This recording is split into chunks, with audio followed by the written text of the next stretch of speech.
Welcome to the Pub Sports Radio NBA Closing Time Show. It is Friday, February 26th. Ian Cameron, Skee Prophet, Conor Mack, ready to break down the Friday NBA card. We got a lot of games on the slate tonight. 9 games in NBA action. We'll start with Sacramento taking on Detroit. We've got the Kings 2-point road favorites, 2.5 in some spots.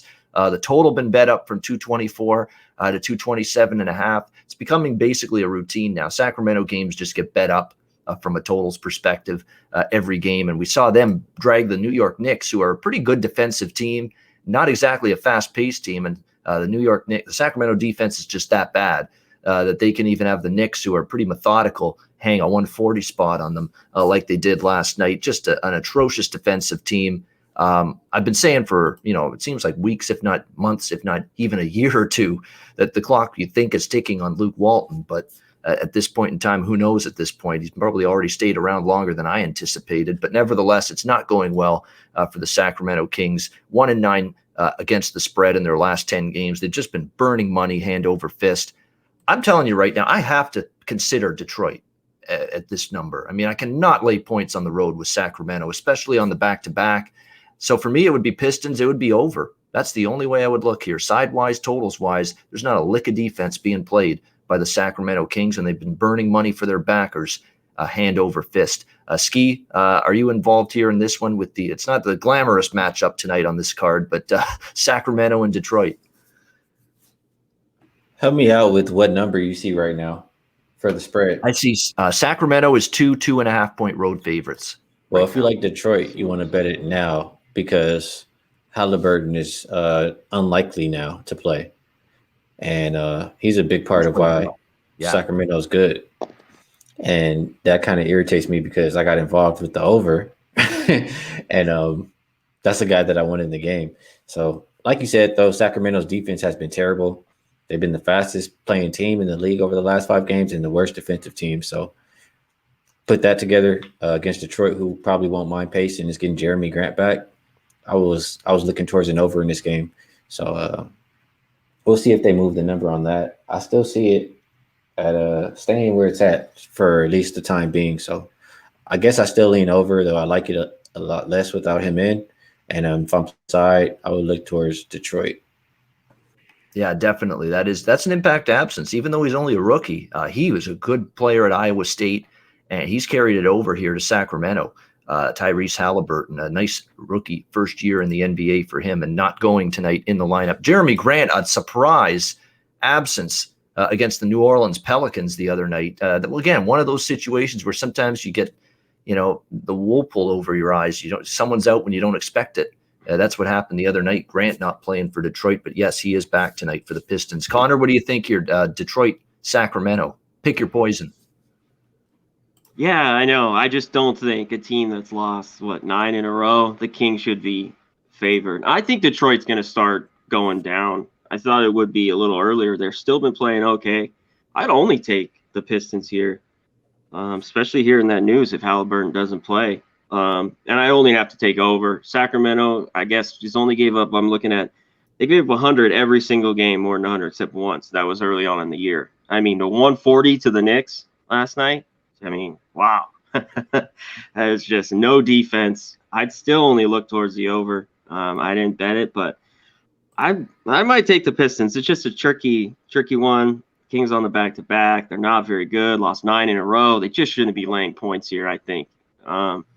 If you take Detroit, you might just want to take a money line here, I think, instead of the 2.5 if you like them. Yeah, I wouldn't argue that at all. Maybe just go money line with the Pistons if you like that side. Indiana, Boston. We've got the Celtics 2.5 point home favorites, 219 the total. Look, there's going to be a belief out there with a team that we think is supposed to be pretty good in Boston, that now they've lost a few in a row. It's time to bounce back. It's due for a win and all this nonsense. But to me, looking at the Celtics, and I've watched their games closely because I think I've been involved in a betting aspect, side or total, in a lot of their games lately. Tracing it back to the Pelican blown lead on Sunday, it's not a team that's got confidence right now. They don't appear that way. There's something I think that's going on potentially with this group right now. It's hard to put your finger on it, but they're not really cohesive at either side. I think their defensive play has just completely fallen off. I mean, the Atlanta Hawks put up 127 against them the other night in that loss to the Hawks. And that was coming off the heartbreak of losing to Luka at the buzzer the night before against the Mavericks. They've lost already multiple times to Atlanta during this span. They've got a loss to Washington on their resume. They have that utter collapse against New Orleans during this time of turmoil for the Boston Celtics. I don't know. To me, it's just not a team I'm fully comfortable with going, usually off a loss, Brad Stevens, Boston Celtics, Tatum and Brown and Walker, this core. Usually I'm always interested. I'm not as interested tonight because I truly believe this team's got some problems right now, and the way they're playing on the court is just not the type of performance we're used to seeing from this Celtics group right now. And the Pacers, as the road underdog, that's sometimes a good role. I know I've cashed a couple of times with the Pacers getting points this year. So the money's come in on Indiana, and I can understand why. I mean, I think there's a lot of people out there that are starting to think there could be something wrong with this Boston team. Below 500 now? Are you kidding me with what this team can put on the floor? Yet here they are, struggling mightily. For me, it's Pacers or nothing in this game. What do you think, Skee? What's wrong with the Celtics hosting the Pacers here? They have a number of question marks. They probably have some lot of troubles. I did see, I'm trying to put up their schedule here, where their last few games all on the road. And, that may have been what the problem is because they're much better at home. That I do know. But I saw a quote, and I'm going to pull it up here really quick. It was from an anonymous player. He said, Tatum and Brown can't be your superstars. They only do things that help their game. They don't get anyone else easy shots. All they know how to do is score. And I just keep hearing different things out of the locker room. Like the other day, they interviewed, or a few games ago, they interviewed Jaylen Brown and asked him about the ball movement. He says no comment. And so it's just not looking good for the Celtics. It's not a team, the situation right now where I want to put my money. So I agree with you on the Indiana side. And as far as the total, I don't have a super strong feel, but my number for the game is 223. And I think that's a significant edge over where it is now. So maybe I'll have a lean towards the over. You know what it reminds me? That's some excellent quotes you found there, Skee. It reminds me of, when I was a kid, and a lot of kids in my age, when we were 5, 6 years old, were in these daycare settings, and then they bring out the cookies at snack time or recess or whatever the case may be. And then there's this one obese kid. I remember I was in one. One obese kid takes all the cookies, wants them all for himself, and won't give anybody else any. That's what's kind of going on with Boston right now with these guys. With Tatum, and you're right. They want to get all their shots. They want their points. They want their cookies. They're not going to give out any cookies to anybody else on the team. They're not going to facilitate. They're not going to share the ball. Not going to share the cookies in this case. I'm trying to use this analogy here, but yeah, it's kind of like what we're seeing here right now with the Boston Celtics. It doesn't sound like team camaraderie right now is where it should be on this basketball team, and that's a concern. You're not only not playing well, but there's some backbiting, there's some infighting, there's some little sniping comments going on behind the scenes. That's not a good environment right now with the Celtics. We'll see if they can snap out of it because they got the talent to do so, but it's difficult seeing what's going on. What do you think, Conor, with Boston here hosting Indiana? Yeah, Celtics haven't looked good, but like Skee said, they remind me of the Sixers. They're not very good on the road, better at home. Celtics games with Tatum and Brown, a lot of ISO, not a lot of passing the ball, a lot of getting their points and nobody else. I like the Celtics though here, especially the number. Early money came on the Pacers. I'm going to take the Celtics at 2.5. I think they're back home. I want them here in this spot. Like they said, they lost 3 in the road. I know there's a little division, but they have the talent here. And the Pacers just haven't been – they just got back from kind of that little shutdown. They haven't been great. They lost at home to Golden State. And even before the break, they were, they beat the T-Wolves, lost to the Bulls at home, just up and down, win-loss to the Pistons, to the Hawks. I'm going to take the Celtics and lay the 2.5 today. All right, Conor saying it is bounce back time for Boston. We'll see how they fare tonight. Houston, Toronto. We've got the Raptors open 7-point home favorites, 8-point home favorites, well, quote unquote home favorites in Tampa Bay. The total 220 in this game, and we have an emerging situation going on here with the Toronto Raptors, in that they may not have a coach, like any coach, on the sideline for them tonight in this basketball game. They're pretty much their entire coaching staff is not going to be there tonight, not going to be on the sidelines due to health and safety COVID-19 protocols. So Nick Nurse, Griffin. And they already had, this guy was the king of the EuroLeague, and I know Skee's been involved betting the EuroLeague this year. Sergio Scariolo is one of the Raptors assistant coaches who coached in the EuroLeague for years. He's already been out with quarantining away from the team. So now the Raptors are left scrambling to find some coaches for the game tonight against the Houston Rockets. They wanted to call their G League team and an emergency basis, maybe get the coaches down there to come join the team, but they're playing the G League team. So that's out of the question. So now there's all kinds of rumors and things going around on social media and from the NBA beat writers that they might have a player in the coach's position tonight for this Raptors team, like a Kyle Lowry or a Fred VanVleet, one of the leaders. So it's a really odd situation in that regard, how they're going to handle it, how the coaching staff is going to, assemble itself tonight for this game against the Rockets. And I don't know if it's going to take me off to the Raptors side, but I certainly strongly lean to Toronto in the beginning here, laying the points with them. I think it's a good bounce back situation. We know the Rockets are a complete shambles right now and have been for several weeks. It's a good situation for the Raptors where you'd expect them to play a good basketball game, back-to-back losses, the second of the two games against Philly, and then they lost in a really tough spot. We talked about it, Skee and I, on Wednesday's show. It was the fifth game in 7 days for the Raptors, and they just looked like they didn't have a whole lot of gas left in the tank against the Miami Heat the other night. It's certainly a nice bounce-back situation. The Rockets are just a complete disaster right now, struggling in every which way, missing key players, the whole bit. So I don't know if this is going to take me off Toronto. It's given me some pause. Certainly for me, it would still be Raptors or pass in this game. Skee, what do you think? Rockets versus Raptors?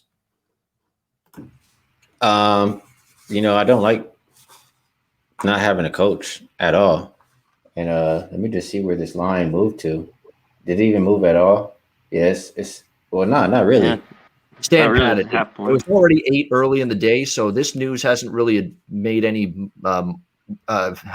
waves in the betting markets. It stayed flat at -8 on Toronto.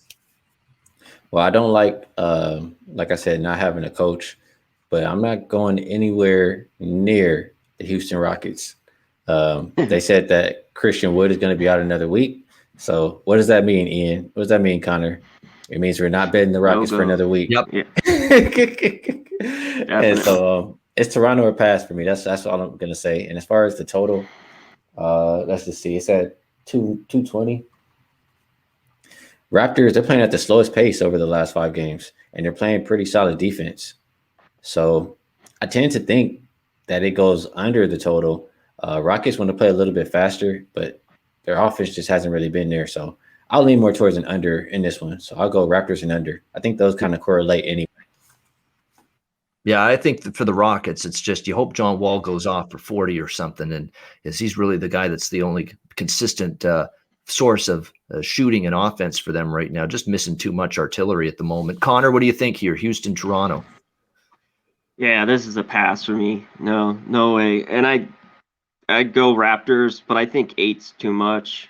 I don't think it's borderline. I don't like it. I don't think they should be laying. Even against the Rocket team that with no Wood, which has meant no bet, like Skee said for us. And I think the total's right about the number.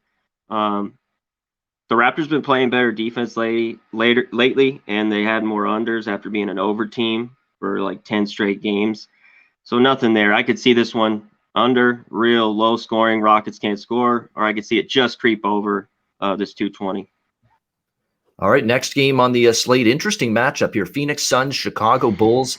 Phoenix 7-point road favorites here. The total 226 in this game. The Chicago Bulls, certainly a team that, I've had my money on them a lot more than I thought I would coming into the season. To be honest with you, and to be completely honest, coming into this season, I didn't think much of the Chicago team at all.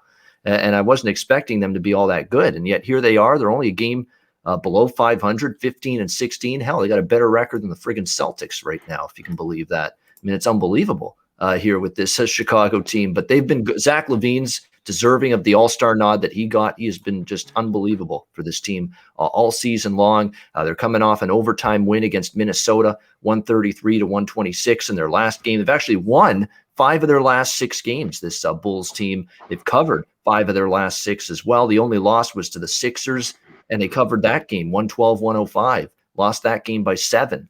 So this team has just been very solid. I can't say they're great defensively still.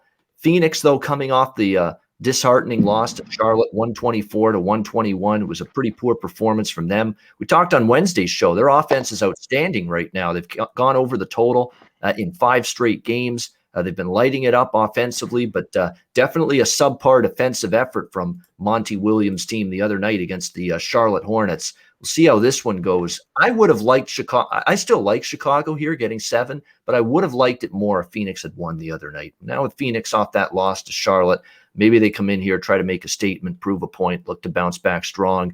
You look at the last time they lost to Brooklyn, they pounded New Orleans 132-114 on the road in their next game after that last loss they had. I worry that kind of effort and focus is there for the Suns tonight, and if it is, maybe they cover, but I still lean Chicago, and I definitely like over the total here. You're talking 226. You've got the Suns going over the total. Chicago, definitely their strength is scoring the ball themselves. Probably will see points in this game. Skee, what do you think here? Suns taking on the Bulls. This might be, I mean, it could possibly be the first game Phoenix maybe can win, cover. Chicago's been playing good basketball. So I think their defense has been a little bit better than Phoenix, and they've been a better rebounding team. So I lean towards, like you said, grabbing the points with Chicago. I think it's a bit much. I have this game more down towards 5. So at 7 now, I have to look towards the Chicago side. And as far as the total, I don't really have a strong feel, but both teams have been really efficient on offense. And so I guess if I had to pick one, I would probably lean towards an over. Yeah, I know it's a good team off a loss, and those are spots like that. I respect those kind of spots for teams like Phoenix. It's a very good basketball team off a loss. That concerns me a bit, but to me, it's still too many points to be given Chicago. We've seen Chicago step up and give teams of caliber pretty good games this year. They beat Indiana. They hung tough with Philly. They beat the Clippers earlier in the season.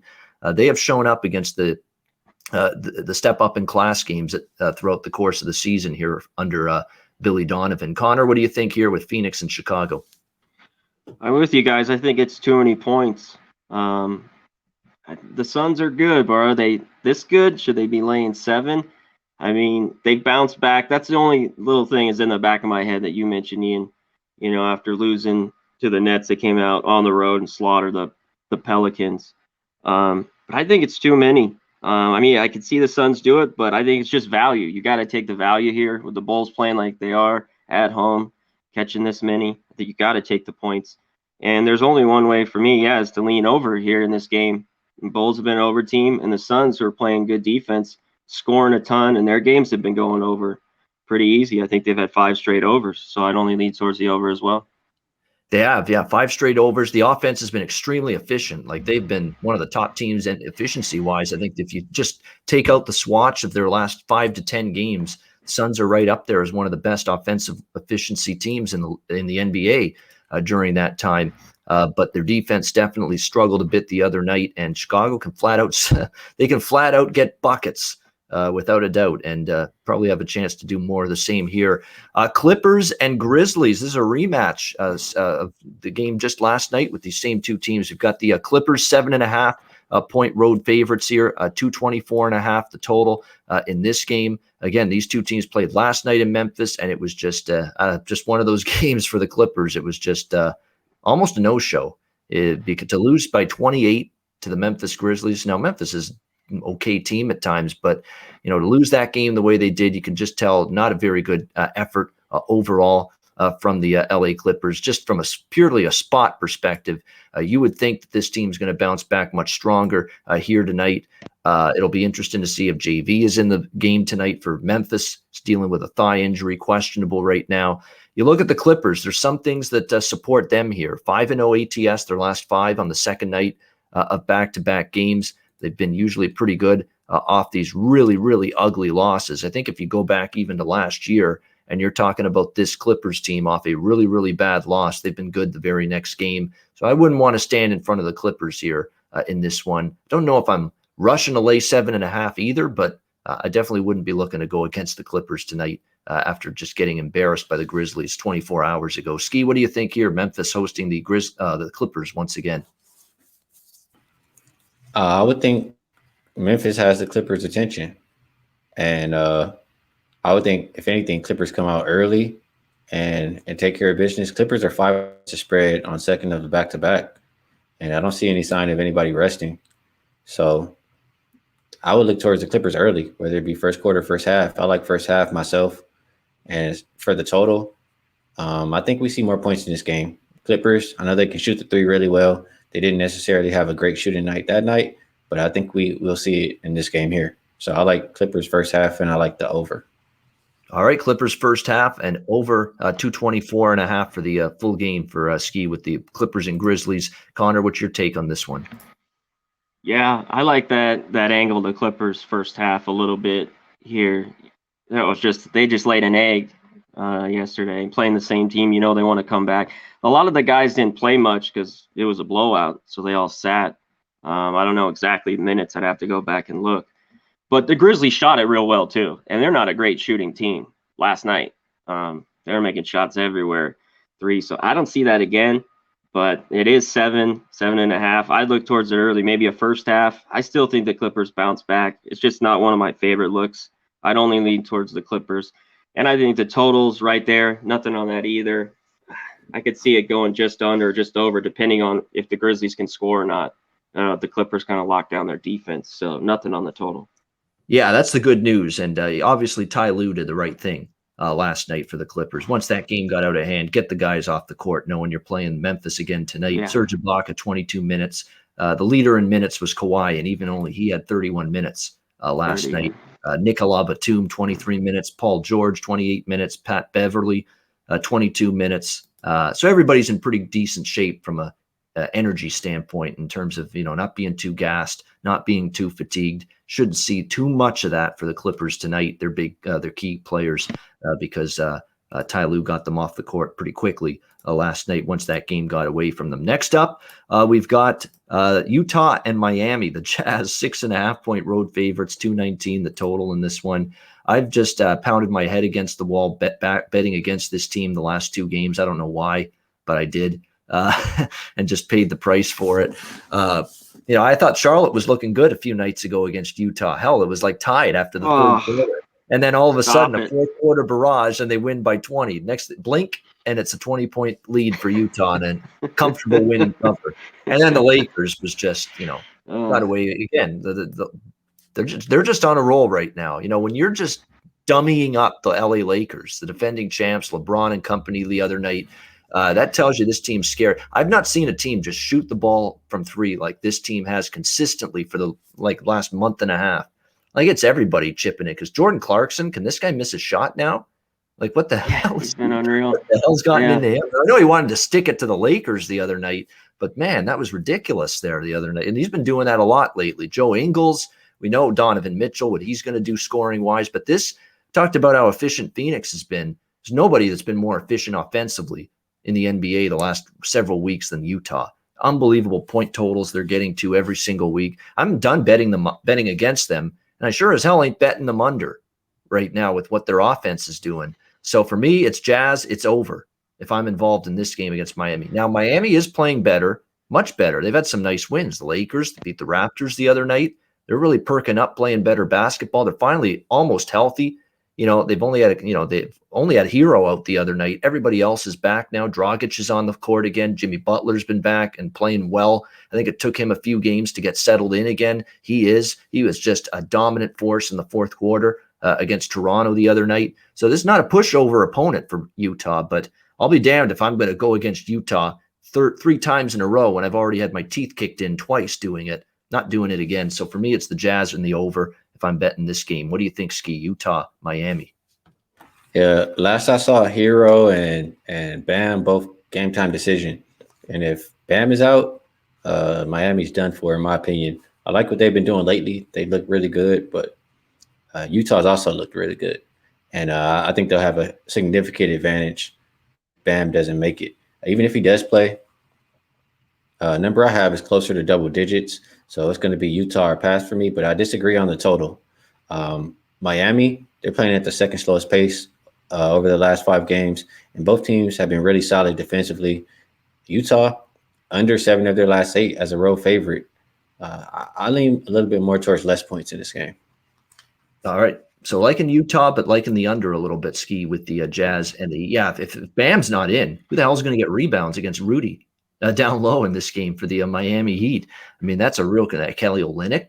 I don't think so. He's not going to match up with him. So where the hell's the rebounding? Where's the battle in the paint and on the glass and on the boards going to come from for the Heat? Because Bam is such a huge rebounding factor for the Miami Heat, and they don't have a lot of that outside of him. So that becomes an issue for the Miami Heat big time if he doesn't go. Hero, they could survive like they did the other night against Toronto because Duncan Robinson's shooting well, including the last game as well. And when he's shooting well, that takes away from the sting of not having Tyler Hero. But not having Bam, particularly given who you're facing tonight, that would be a huge detriment, huge blow to Miami. What do you think here, Conor, with the Utah Jazz and the Miami Heat? Yeah, no Bam, no go, no bueno. You know, I would be not take the Heat at all, and I still don't like him, even if Bam's in. I just don't love it here that much. That Hornets game was rough, like you said, Ian, like tie game, and then I looked up and it was 20-2. He scored 2 points about halfway through the fourth. 20-2. I'm like, what the hell, man? I know. I was just like Charlotte's playing 3 awesome quarters. They play 1 really bad quarter, and that's enough to sink them. Yeah, when you play Utah, it is. Yeah, that can happen. Heat's been playing better. I like what I've seen out of him, and I'd lean the under. He'd have been trending under, so I just lean under in this one. But I think I want nothing to do with this game. Right now, it's just not enough. Jazz are rolling. Can't believe it. They're just rolling. I'm finally throwing up my hands. And you can't. It's almost impossible to bet against them at all, but especially on the road, because on the road they're not laying the prices they are at home. So it's even more difficult on the road to, say, I'm going to bet against Utah only laying 6.5, the way they're going right now. It's just difficult to do that. I mean, very difficult. All right. Next up, we've got, let's see here. Oh, there we go. Atlanta, Oklahoma City. The Hawks 5.5-point road favorites here. The total been steamed up 223.5 all the way to 228 here in this game. Definitely, you look at Atlanta. I've actually cashed a couple times with the overs with Atlanta. They've the pendulum has swung a little bit. Remember earlier this season, Atlanta was struggling a bit offensively. Their defense had perked up just a little bit. Hasn't been quite as much the case here recently for this Atlanta Hawks team. We've seen them struggle to get stops. They were down without Cam Reddish the other night with an Achilles injury. They still have him and DeAndre Hunter, a couple guys out, but Atlanta has pulverized Boston 127-112, rebounded from a pretty bad loss to the Cleveland Cavaliers the night before, 112-111. They also have a nice win against Denver. So they've got that horrible loss against Cleveland sandwiched between 2 pretty good wins on their home floor against Denver and Boston. We'll see how they fare here against the Oklahoma City Thunder. Atlanta's taken money. The OKC Thunder coming off a win against San Antonio, 102-99 in their last game. It looks like there's some key injuries in the front court tonight for Oklahoma City. Al Horford's out for rest purposes, and Amadou Diallo, groin injury as well for this Oklahoma City team. Another injury absence for them there. So a little bit shorthanded, but I don't know if I'm really rushing to lay 5.5 on the road with the Atlanta Hawks. You look at Atlanta, I'm looking at recent results here. 7.5 favorites at Cleveland, they lost outright. 1.5-point road favorites at New York, lost outright. I'm looking at a pretty shoddy and shabby road favorite track record in recent games for the Atlanta Hawks. So, yeah, I know they've moved in Atlanta's direction, but I don't know if I'd want to get involved now at 5.5 in this game. And the total, I understand the over move, but boy, that's a big move now.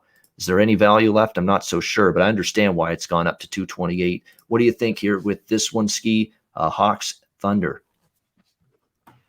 Yeah, the line has climbed a little bit on Atlanta, but I still like them. I don't really trust OKC at home. They're 5-9 as a home dog. They've only covered 2 of their last 6 games, so they're not even playing well. And they don't have Horford. They've 3-7 straight up without Horford, losing by like 9.6 points per game. So I still like this Atlanta side. And usually I don't want them laying points, but I just feel like they're motivated ever since that loss the other day to the Cavs. So I'll back them to get a nice, comfortable win in this one. And as far as the total, I did bet it over initially, but the value could be gone on this one. I think it's getting up there now. So I lean over, but it's tough to get the ass into the line. So Hawks and over is my lean. Yeah, I mean, I'd certainly over is something that interests me. It's just a question. 228, is there still value? They're 9-1 to the over their last 10 games. Atlanta, I know there's 4 straight unders for OKC coming into tonight, but you look at these Atlanta games: 239, 238, 230, 236, 235, 238, 239, 235, and 253. Those are the point totals of Atlanta Hawks games, 9 of their last 10. So they have just soared over the total we're seeing in this game. So maybe there is still value, but yeah, it's still difficult to say, you know what, Ian, bet 228 when you could have had 223.5. You know what I mean? Long term, you're usually going to pay the price for that kind of, betting. If you're going to get 4.5 points, the worst of it long term, it's going to catch up to you at some point. Conor, what do you think here with Atlanta OKC? Yeah, I think if you like the Hawks, you got to lean a little bit towards the over if you like them. But it's gotten steamed up here. It's a lot of points. I can't do it. The Hawks on the road, and I think the number's too big. I got to go with the Thunder here. I know I like them. We like them a lot better on the road. But Hawks got to win by 6. I know they've been playing a bit better, and they had that big win against the Celtics. But I think the value here is with the Thunder. And if you like the Thunder, I think you kind of lean towards, if you like the under a little bit. I don't think they don't want to get in a race with points with the Hawks. So I just think they can keep it close. We'll see. The Hawks have a big one. They lose, I'll eat shit. But I think I'd rather take the points right now than lay it on the road with the Hawks. The Hawks on the road, I've done it before, laying like a number like this sometimes, or 3, stuff like that, and they just can't get it done. So I think there's a little value here at 5.5 with the Thunder. Yeah, I think, and Skee like in Atlanta, I can understand that because they're the better team, more talent. They're a little bit healthier right now. Oklahoma City, more dubious spot for them.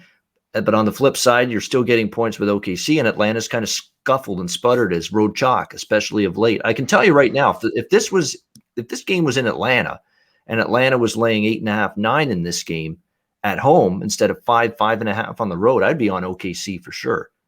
Because they've been just outstanding as road underdogs. That is the role that they've been phenomenal in. They've been much more hit or miss as home underdogs for whatever reason. And that's why there might still be a reason in that regard. No Horford, too. I'm a little scared with no Horford there, even though. All right, the LA Lakers, we got to put our Dr. Fraser Crane hats on, psychiatrist here, and figure out what's going on in the heads and minds of the Lakers right now. 5.5 point home favorites here, 222 the total in this one. Total's been bet up a little bit. This is a Lakers team that defensively is struggling right now. I know a product of that was Dennis Schroeder being out. He's actually a pretty good on-ball defender from the point guard spot for the LA Lakers. He's expected to be back tonight for this Lakers team. You would think that's going to help them in that regard. Portland, I took them against not the Denver game, and of course they covered, and I didn't take them against Denver, so I was really angry and upset about that. But I took them against Phoenix, and they got just drilled in that game by the Suns. They're always capable of getting points in these games against decent competition, and right now the Lakers are vulnerable, so it's got me thinking take Portland here, but at the same point in time, you've got the Lakers, you don't want to be in that spot where, and now we've just seen the numbers come down gradually more and more and more. They were laying 7 against Washington when usually they'd be laying double digits against the Wizards at home, this Lakers team. And now they're only laying 5 against Portland. And now they've gone through several losses in a row now with the Miami loss, the Washington loss, getting drilled in that game by the number 1 team in the West, Utah, the other night. So you're just worried. You don't want to be on the wrong end of that. Whoa, the alarm clock goes off for the LA Lakers and they wake up and play a better basketball game. That could be tonight. I definitely don't want to lay the 5 with the Lakers the way they're playing right now. I do lean Portland, but I don't know if I'm going to end up pulling the trigger. I do think the over's in play, though. I mean, you look at the Lakers, they've struggled defensively. They definitely play looser at home for some reason. And Portland, definitely a team that I'm not worried about betting overs with. That's for sure. So the over would be the stronger stance for me in this game. What do you think, Skee? Blazers, Lakers. Can I request to go last on this one? All right, we can. Conor, floor is yours. Blazers and Lakers. Yeah, This is a tough one. The Lakers. I don't want to lay 5 with them right now. It's hard to say. LeBron, they come back after a losing streak. Usually, I don't remember last year if they lost 4 in a row. I can't remember. But one thing is Dame always plays well against the Lakers, especially in LA. I wish it was a few more points. I'd really like the Blazers. I still lean with the Blazers, and you just talked about Ian. Blazers don't play much defense. I think the total's pretty low. And we talked about how the Lakers, more overs at home. They play a lot looser. So I like the over, and I'd lean a little bit with the Blazers, especially if Lillard's on. It's all about him, though, hitting threes if they're going, because their defense, even how bad the Lakers are struggling, I think that tonight's a good night against a defense like the Blazers to get going. You know what I mean? Get Schroeder back. I think they can, the other night was bad. That loss was bad, in Utah. They just look like, wow. All the faces of the players looked horrible. So not a good one. It's a tough one. I could see some Laker backers would love this is a short number. They think they're going to bounce back. I don't know about tonight, but I'm more about the total being over than taking the 5 with the Blazers here. It's just Dame. Something about LA. He and the Lakers. He loves playing up against them. So I'd lean Lakers 5, and the over 121.5. Yeah, I mean that's the thing with the Lakers right now is that for me, the reason I took them against Utah was first of all I thought the point spread was too good to be true, and it turned out it was with them getting 9 in that game. But part of the reason was you're coming off the shame of losing at home as 7-point favorites to the Washington. Now, granted, Washington's playing better. I don't want to take everything away from the Wizards. They're playing better ball right now. But still, you lose to the Washington Wizards. You come back in a showdown game like that against Utah. And instead of bouncing back from the shame of losing to Washington, you exacerbate it with the shame of getting embarrassed by the Utah Jazz, and be non-competitive in that game. So now you got to ask yourself, wait a minute now, that's 4 losses in a row. Is there really something wrong with this team? Are they not interested? Are they disinterested? Are they mentally checked out right now? Are they just saying, you know what, if we lose a few, who gives a shit? We're just treading water until the playoffs get here. Is it that? Yeah. Is Anthony Davis that much of an issue that he's not playing right now and nobody else can step up in his absence? Tonight it may not matter because this is not a dominant front court here that the Blazers have. Not with Nurkic still out and Zach Collins hasn't even played in forever for this team. So this is not one of those opponents where you think, oh my God, no Anthony Davis. How the hell are we going to win? No, it shouldn't be that. But at the same point in time, there's now 4 losses in a row for a team that doesn't usually have this happen to them. You got to wonder, is there something wrong? There's parallels with them and the Celtics right now. What the hell is going on here with these teams who are clearly not playing as well as they should be? Skee, what do you think here, Lakers and Blazers? Yeah, I'm going to stop you right there. It's nothing like the Celtics over here in Lakerland. It's nothing like people I think fighting. It's just a malaise. I agree. I think it's just a malaise right now over this team. Just a malaise. What I will say is I feel like the Lakers were tired. I feel like the Lakers were coasting. And it all starts with your leader. And if the leader is looking like he's coasting, everybody else is going to follow. And what stood out to me with hearing a lot of people talk today, hearing you guys talk today, I hear everybody saying, oh, man, the Lakers lost 4 in a row. I don't hear anybody saying Portland's lost 3 in a row. I mean, they haven't played well either. Yeah. I haven't heard anything about it. So it's the same difference on their side. I know they were covering games before that.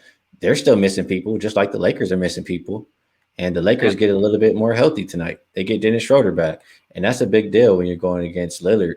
And it's a big deal in general when your offense is struggling. So I think he's going to help take some of the load off of LeBron as far as playmaking. I think he's going to help the team as far as scoring. And I'm not faulting the Lakers for their losses. They lost to really good teams that have been playing well lately. Brooklyn Nets, Utah Jazz, Miami Heat, and the Wizards even. They've won like 5 or 6 games or so. So I'm not faulting them for that. I think that they've just been coasting. And now that they get Schroeder back in the lineup, and I think they get right. So I like the Lakers in this game. And I really just don't see any advantage Portland has over the Lakers. If anything, if Lillard is going too hot, you just double him and take the ball out of his hand, my opinion. But as far as the total, I like it to go over. Blazers games, I never really want to look at unders. Neither team is really playing with pace, but Blazers, as a dog, they've went over 9 of their last 9 of their last 12, and that's since December 30th. And only one of those games featured McCollum and Nurkic. So even without those guys, they're still going over the total. And the average line was 232, about 232, and it still went over. So I think you're getting a little bit of a discount on the number here just because how bad the Lakers have been offensively.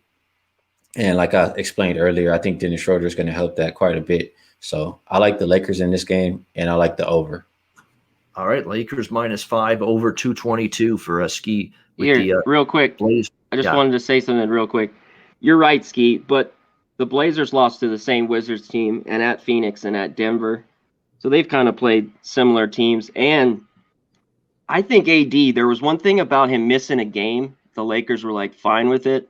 With him being out, I mean, it's better with Schroeder. They will be better in LeBron. I think they'll figure it out as time goes on because AD ain't coming back anytime real soon.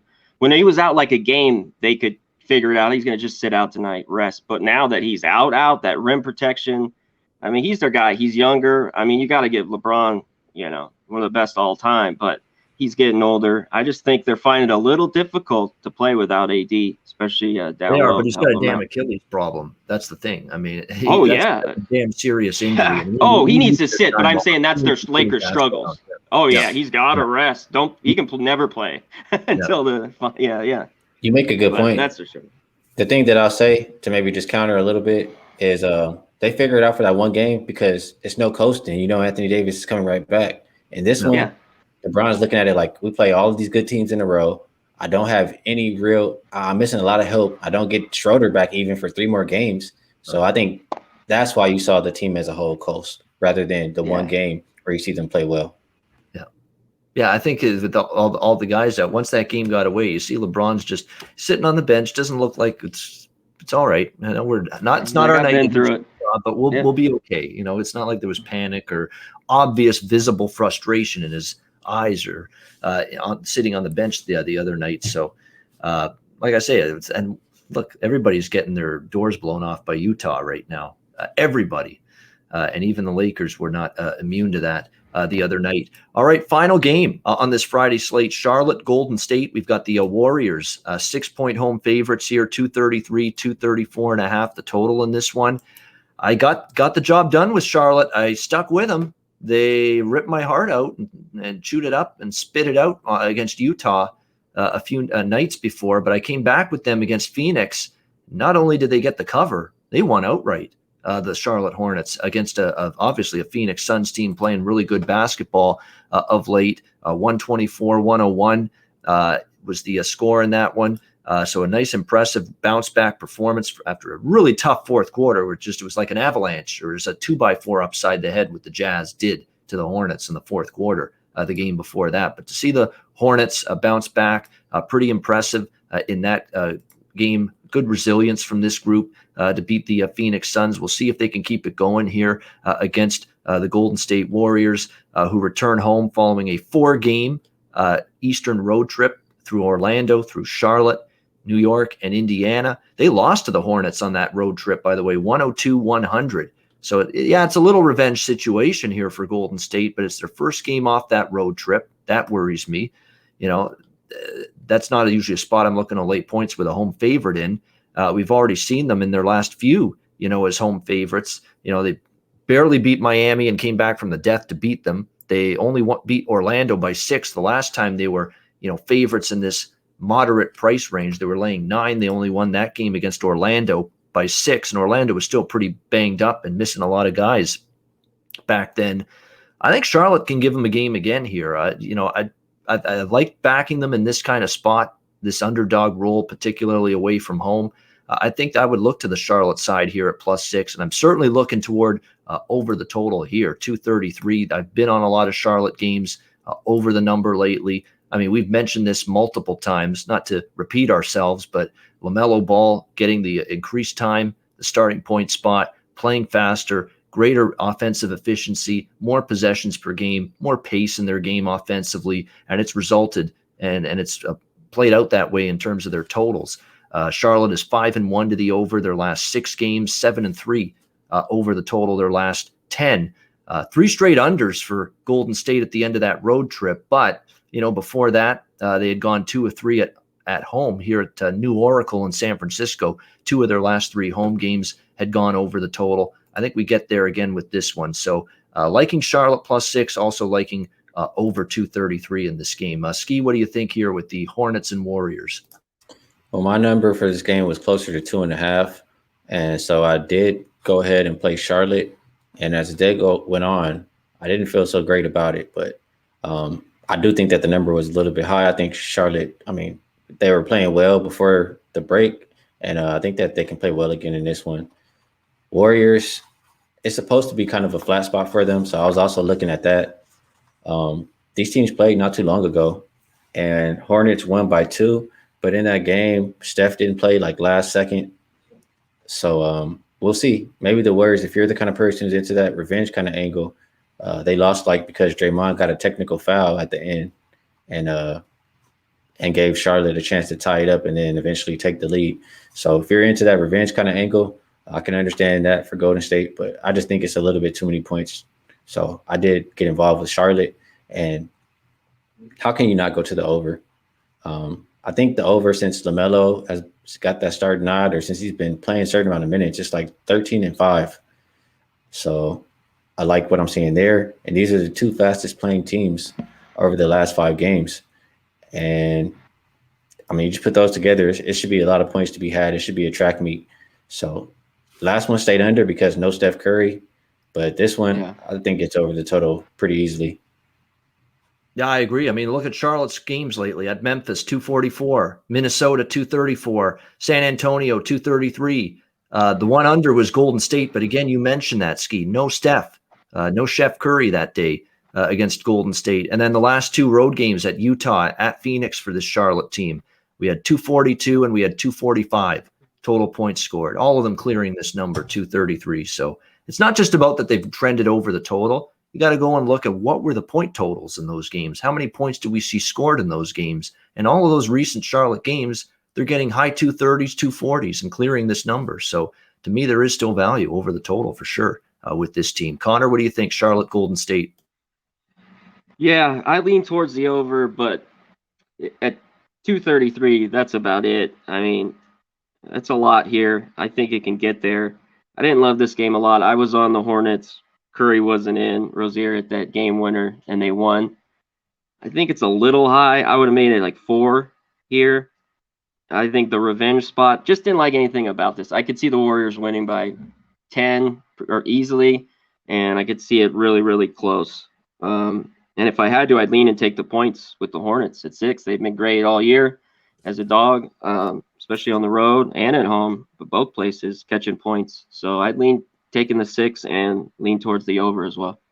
Yeah, I'm going to stick a little pin in the balloon of what Conor just said about 233. That's getting up there, man. I bet a freaking 243 total over last night with New Orleans and Milwaukee, and I didn't have any qualms or worries or reservations about it. I said it can get there with those 2 teams, with the Pelicans right now that have just been this ridiculous over machine. And sure enough, what do we get? 250s in that game. I didn't even have to sweat in the last 2 minutes. And think about that. It was a 243 total over, and I didn't even have to sweat it in the final 2 minutes. So, and that's the thing. Some of these teams are making these 230s look like they're too small. New Orleans is one of them. We've talked about Bucks. Charlotte lately. Bucks, yeah, there's another one. They're Brooklyn, Sacramento. There's just a bunch of teams in the NBA. They fall into this pit of teams where even if these totals are showing up, 230s, mid 230s, high 230s, hell, even 240s, don't necessarily be shy about it and don't necessarily be scared off going over those high numbers because they're still getting there with a lot of these teams in terms of the over. All right, good stuff, guys. Great discussion on this Friday card. We're going to get to best bets in just a second. Before we do, Conor, word from our sponsors. What are they saying to wrap up the week? Yeah, go to mybookie.ag at promo code PubSports. You get 50% off if you use debit or credit. You get 100% off the Bitcoin. Use the Bitcoin. You put 1,000, you get 1,000, or at least minimum of 100. Put 100, you get 100. Mybookie.ag at promo code PubSports. And go to manscaped.com, 20% off. Get the tree trimmer, get the ball deodorant, the oils, all that good stuff. Keep everything shaved, face, wherever. Whatever you need shaved, the tree trimmer will do it. And it's got a flashlight, as my guy Nick always bringing it. If you're in the woods, you can use your tree trimmer for Manscaped, and you can see. So I thought that was a great line. He uses it every time. Go to manscaped.com, 20% off. Just promo code PubSports. Yeah, ball shaving after dark, courtesy of manscaped.com. Good stuff. All right. All right. Best bet. Here we go. I think Wednesday was good. Yeah. Wednesday was, I'm trying to think what I had the Charlotte Phoenix over on Wednesday night. Yeah. That's what it was for me. So I think we had a sweep that night, I believe. No, I messed it up. I had the Pistons plus 9.5 and it landed 10. Did it fall short? Oh, what was it? What was it at the time we were doing the game closed 11.5 because they ruled some people. They ruled Jeremy Grant out, and they ruled Adams in. So Grant out late hurt the line and cost a cover probably. That's my most infuriating type of betting loss, when I get a bad number and that bad number costs me. If it's going to be a bad number, I just hope that they lose by enough that it clears everybody's bets in the loser column, puts everybody's bets in the loss column for Detroit that night. But yeah, you're getting the best of the number and then you miss it by like what, a half point, 1 point. That's brutal. That close. That's all right. We got you tonight. Skee, we'll start with you. Best bet for tonight. What do you got? Yeah, one of us has had it pretty much every week, and we just finished talking about it. So I'll get right back to it and go Charlotte and Golden State. The 233 and a half. What is it right now? 233. No, 230. Yeah. Okay. I'll take that as my best bet. All right. Charlotte, Golden State over 233. Best bet for Skee Profit. Conor, best bet. What do you got? I'm going to take OKC plus 5.5. Give me the home dog. I think it's too many points. I think they can stay close. We'll see. God, hopefully they can play well. OKC plus 5.5. All right, Oklahoma City plus 5.5 against the Atlanta Hawks for Conor Mack with his best bet. Mine is going to be the team that I've made the most money with this year, and I'm going to stick with them one more time tonight. It's the Chicago Bulls plus 7 against the Phoenix Suns. Even with the Suns off that loss, to me, this is too many points to be given Chicago, even with Phoenix coming off that defeat to the Hornets the other night. I like what I'm seeing from Chicago. They're getting a good amount of points here. They found themselves to be very competitive and being able to hang tough against good competition all season long. We'll go with Chicago here. The Bulls plus 7 against Phoenix. That'll be my best bet for this Friday NBA card. And that'll wrap things up. Thank you to everyone for tuning in. Everyone in the chat, we appreciate it. 52 live views. Thanks to everyone. Again, we're on Monday, Wednesday, Friday, 3 days a week, 4 p.m. Eastern, 1 p.m. Pacific with the NBA closing time show right here on Pub Sports Radio. For Skee Profit and Conor Mack, I'm Ian Cameron. Have a great Friday night and a great weekend. Enjoy the NBA action. We'll see you again on Monday right here for another edition of the NBA closing time show on Pub Sports Radio.